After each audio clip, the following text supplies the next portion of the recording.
Hello, I'm Delaney Rustin, physician and the creator of the 4 Screenagers movies, and this is the Screenagers podcast. It goes without saying that many teens spend a lot of time on social media. What happens when it really takes over their lives? They're giving up a lot of things in their life, lots of fights at home. It's really problematic social media use. And so often in these settings, there's underlying mental health problems at the core. These young people are turning to social media as a coping device. And what I see in my clinic a lot is they might be turning to substances as well as a coping device. And that takes me to today's episode. I talk with Tracy Markle, who's a therapist and expert in digital media addiction. She is the founder and co-director of the Digital Media Treatment and Education Center, which is located in Boulder, Colorado. I talk with her about, in particular, social media and girls, and we talk about a high schooler who turned to social media as a coping mechanism, and how Tracy helped the girl by doing therapy with her and with her mom, the two of them together. It's a look at how mental health providers help teens who are struggling with media and employ, really importantly, a family systems approach. Let's dive in. Hi, Tracy. Wonderful to be talking with you. We're going to talk about someone you have seen in your clinic with overuse of social media. But first, for girls and social media in general, can you speak a bit about that? It's common to see young women and girls on social media and getting really attached to that as a way to connect with their friends and explore and experiment. Where back before social media, kids would go out into the community and spend a lot more time together and engage in parties and maybe more dating relationships. We see our young people now doing a lot less of that and experimenting through the screen and through social media and trying to figure out who they are in that way. And parents are complaining the same. They're saying, I want my kid outside more. I want them moving. They sit in their room on their bed. I don't really understand that. I never used to do that myself. So parents are grappling with this dichotomy that's occurring within their home environment where the parents want to go camping and their daughters want to sit inside their home and be on social media because they're connected to their friends. And that's really important to them. Can you talk about your practice? What types of situations you're seeing around social media? There's common themes in the families that come to us with social media issues, and it's often our clients who identify as female, more our middle school, high school, some college, but more the younger age group. And we're seeing young women struggling with their sense of identity and sense of self. And these are young ladies who maybe had some form of trauma in their younger years, whether it was adoption, loss of a parent to cancer, or some other form of trauma. There's also bullying that occurs for these young ladies, and where they've been bullied in one or more instances and haven't felt accepted by their peers. And they found that going through social media, they're able to, they think, find people who do accept them for who they are. But in turn, what ends up happening is they think they have to do certain things to get that acceptance, especially with males, such as sending pictures of themselves, nude shots of themselves, just in really vulnerable situations. And it's led to some extreme circumstances for our young ladies, whether that means parents have had to call the police because there's an older male that they found out who's involved in pursuing their daughter, and also has led to academic failures and problems at school. And so what we find with these young women is the level of anxiety is quite high for them. Generally speaking, we'll see social anxiety as a core issue. And so with any issue that I see on screen, as far as the young person coming to us for treatment, it's a complicated picture. And these young people are dealing with so many different issues all at one time. They can find a way to escape into social media and be a voyeur and watch other people's lives. And what they notice is they start to feel envious, not good enough, I don't have what they have, which lowers their sense of self-esteem, and even depression starts to creep in. And these young ladies are spending upwards of 12 hours a day on their social media. which only can have a negative impact on their mood overall. Our young clients that we're working with are refusing to go to school and staying home, and they're staying home on their devices. The reason why we think school refusal is going up is because of devices and the access these young people have online, such as through social media. And they're finding that they're more comfortable there, and they have found common ground with others who feel the same way. Yes, totally. And I hear all the time about school refusal. I mean, we know as an adolescent, a teen, we want people who understand us. And these girls are finding people who understand them and really resonate with where they are in life. And I think most of us can agree we want to be somewhere where we feel comfortable.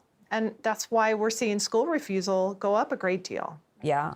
And being able also to escape into streaming shows, TikTok, and the list goes on. When they have the ability to be online, if staying home, it's such an issue. And I feel for parents. They're not wanting their child to be online, but then there's mental health issues and the kid is home, and it can just be so hard. I've been there as a mom, and it's just incredibly important to have a support system, because helping them to not just be at home online is really hard. Let's talk about a client, a patient that you've had, and of course, we won't be giving any identifiers. A mom reached out to us and had concerns about her daughter, who was struggling in high school, was very isolated in her bedroom, was having a hard time going to class and engaging with her peers. Anxiety was a particular complaint, and she spoke to us about her daughter being on social media upwards of 12 hours a day and didn't know what to do about that. I met with this young lady and her mom, and the treatment approach that we took with her was educating her on the impacts of social media on the brain and how it does increase anxiety. It may feel like you're being relieved of your anxiety and for those moments in time when you're distracted online, but what it does is it increases a sense of anxiety, and it makes it harder to go out into the world and deal with the things that are stressful. One of the challenges she was facing is trying to cope with the fact that she lost her dad when she was young, at about the age of 5. And she and her stepfather did not get along whatsoever. And so mom had been with her as the primary parent for years, and they were very close. Mom then remarried, which caused some pretty big issues between the two of them that they needed help to resolve. As a result, she was finding people to connect with online through social media, which was her primary application she was spending time in, who could resonate with her and who could really support her with that. And she wanted to spend more time there than come out of her bedroom and see her stepdad, have to deal with the conflict there. Her stepdad really struggled with how to approach her and how to parent her. And it ended up he wasn't involved in treatment. It just felt like it was better for her and her mom to repair their relationship and almost create a new relationship once this other person entered into the home. Can you say a little bit about the treatment approach that you took? So education's number one for us, and it was really powerful for her because she was the kind of person who appreciated knowing, why do I feel so anxious? I don't understand. I want to feel better. And I want answers. The underlying cause of those behaviors and why they were in her life was her sense of anxiety, just not being able to cope and feeling too exposed without them present.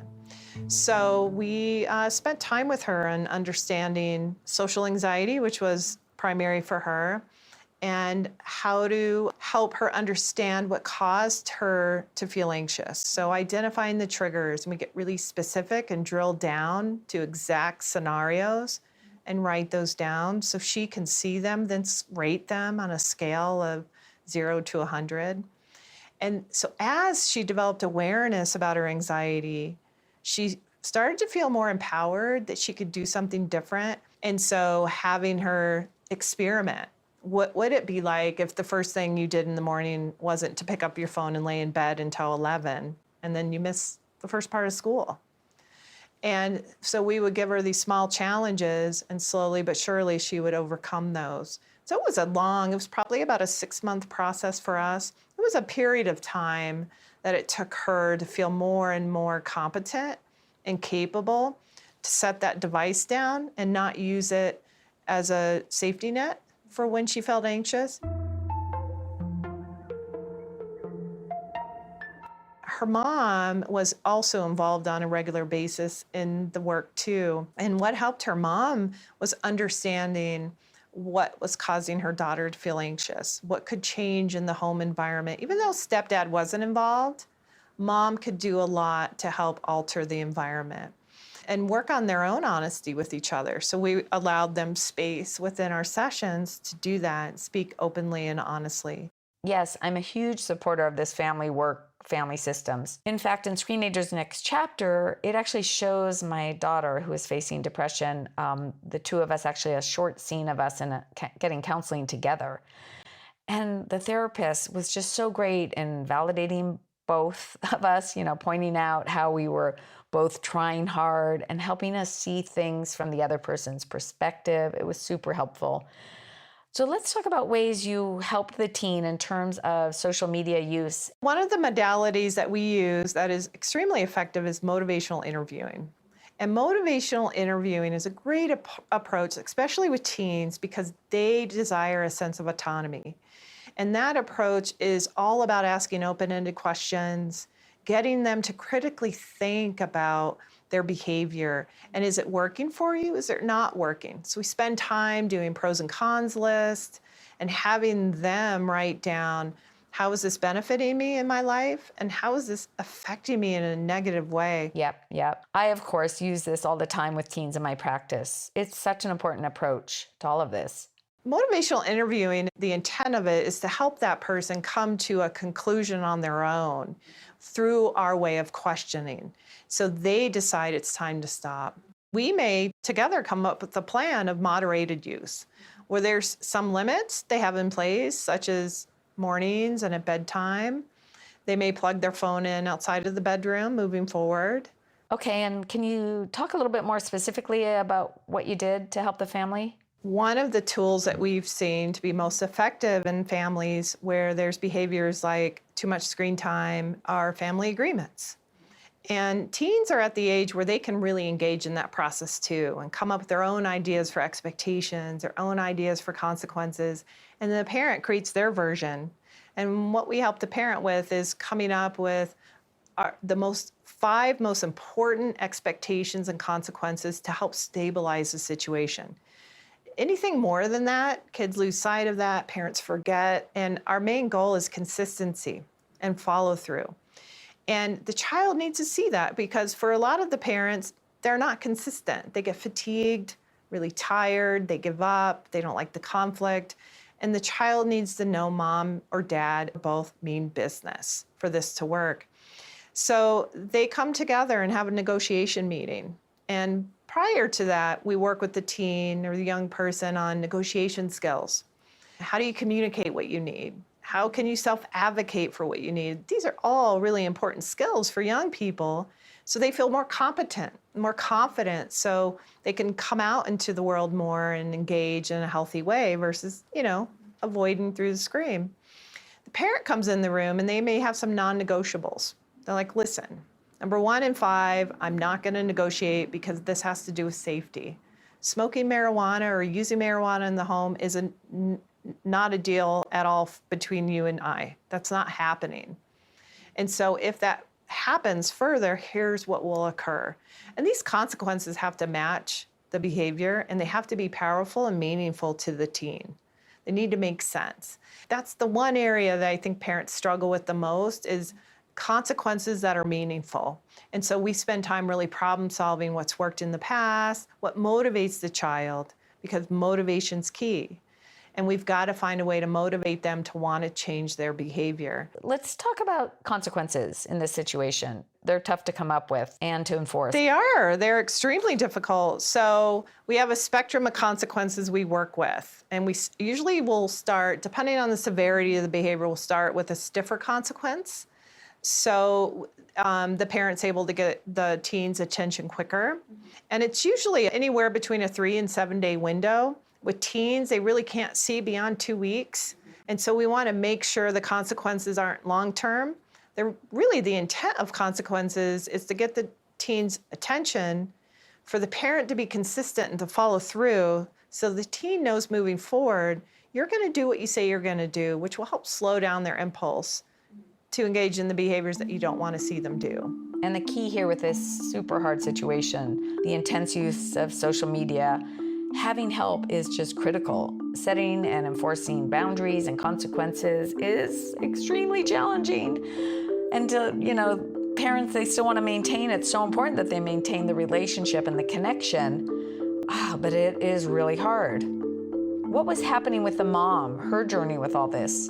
She felt anxious and she was worried a lot because her daughter wasn't doing the things that she thought she should be doing, like going to school, seeing friends, getting out of the bedroom.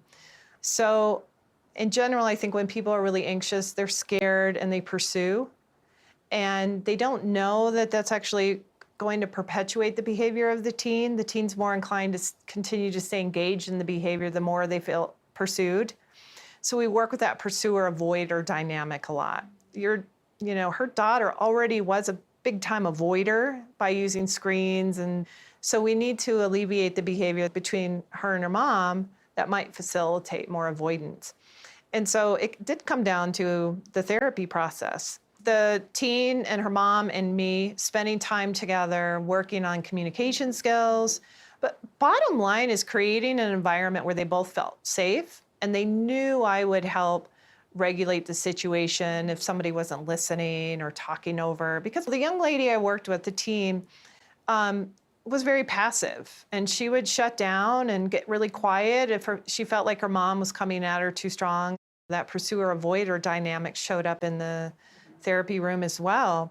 And so my first job with them was to help alleviate that dynamic. And mom was great. She was very willing and open and wanted nothing more than to have her daughter have relief, first and foremost, and to have that relationship back that they used to have that used to be so meaningful.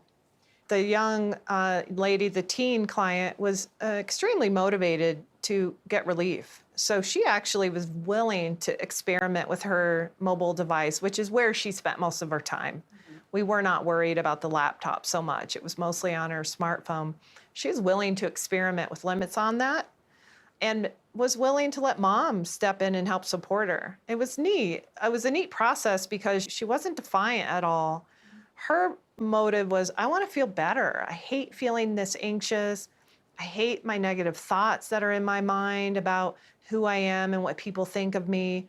I really want to live my life. And so she welcomed that support and that guidance that I gave her. The more the teen is motivated to change their behavior, the lighter touch tends to work better. What would that look like? So a lighter touch would be making sure they plug their smartphone in outside of the bedroom at night, and we come up with a time for that. And I talk with them about, okay, so if you don't do that, if it's not plugged in by 10, what do you want your mom to do? What kind of support do you want from her? Because I know that's going to happen. Those habits are extremely hard to break. So then we get a chance to talk about it in here and identify what the plan is. So if it doesn't happen, I can then hold the young person accountable next time and say, hey, you said you wanted your mom to do this. What kept that from happening? So plug the phone in outside the bedroom, making sure there's certain things that happen in the morning before the phone is used, such as shower, eating breakfast, the important self-care items. We also talked about if she continued to miss school, how would we handle the smartphone? What needed to happen? So I introduced the idea of a non-smartphone. There's some different versions out there that we find are really great. You can stay in contact with people, you can text, you can call, they may have a calendar on them, maybe you can download music. So I said, listen, if you have a hard time going to school and you're on your social media, it tells me you may need a device that doesn't allow that to happen. Here's what they look like. Here's how they sound. Here's what I know of them.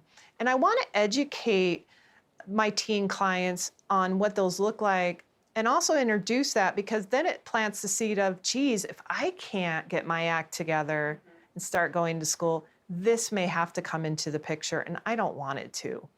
And in many cases, it does have to happen. And yes, and I can see how little they would want that to happen. I mean, how important it is to be able to have their smartphone. We want the teen to have an opportunity to demonstrate that they can have control. And for her, she was able to accomplish that. And slowly but surely, we were able to reduce the amount of screen time. And there was a period of time where she left her smartphone at home. And that was our intention, to have her do that so she could go to school and really practice being there without the smartphone, knowing that it increased her anxiety rather than decreased it. How wonderful that is. That's great. She found that without it, she was exposed more, she had to engage more. And slowly but surely, though, and we also enlisted the help of the school and collaborated with some of the people there, which was really great approach. So they could have a little bit of idea of what was going on for her, so they could reach out and support her too. It was important for the school counselor to be involved, to help her have a place to go and talk through how she was feeling versus avoiding. And again, her avoidance coping was extremely strong. And we knew that would rear its head at school unless she had a plan in place before we had the smartphone removed and she didn't take it with her. My favorite question to ask is, well, do you want to live with mom and dad forever? And they'll say, no, it's crazy, Tracy. And I'll say, okay, so how can I help you eventually move out? Let's work with that. So show me what you're doing right now that's helping you to move out, and let's talk about what you're doing right now that's not helping you to move out. And it's probably one of the more powerful questions because they're stuck in the moment right now, and they're not doing a good job of looking into their future. Can they complain that they don't have the freedoms that they want? Yes. But they're not taking the time away from screens to say, what do I want for myself? Hey, listen, I know your primary goal is to move out. You want to work towards that. You want to go to college or whatever it is. That allows me to have that back door behind that defensiveness. And I'll say, how did this last week help you move towards your goal? And how much screen time did you have?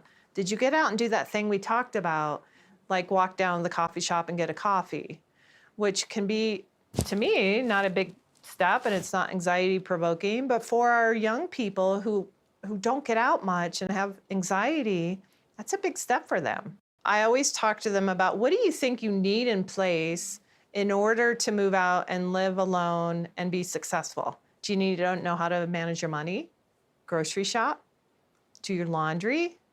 Just keep your house orderly. It doesn't have to be perfect, because I know a little mess is okay. And they are very agreeable, very reasonable people, right? A lot of times we think teens are not reasonable. They really are reasonable people when they're allowed to have the opportunity to talk through these things. And we have to remove the situations that cause them to become defensive. When teens become defensive, we're not going to get anywhere with them. We need to understand what they want and meet them where they are so they're more willing to hear us out. For sure. This has been a really useful conversation, Tracy. I know from our other conversations that you do a lot of skill building as well with your clients. Skills found in cognitive behavioral therapy and DBT, dialectical behavioral therapy, and lots of others. Yeah, absolutely. We're not going to delve into those today, but I just want to say it's clear that a family approach to these hard situations is critical, and it can be challenging to find someone to do family work, but for people to not give up looking if they are struggling at home. There's resources online, going to the school, a physician, and asking friends, getting referrals and such. It takes work, but there are a lot of people that do family work.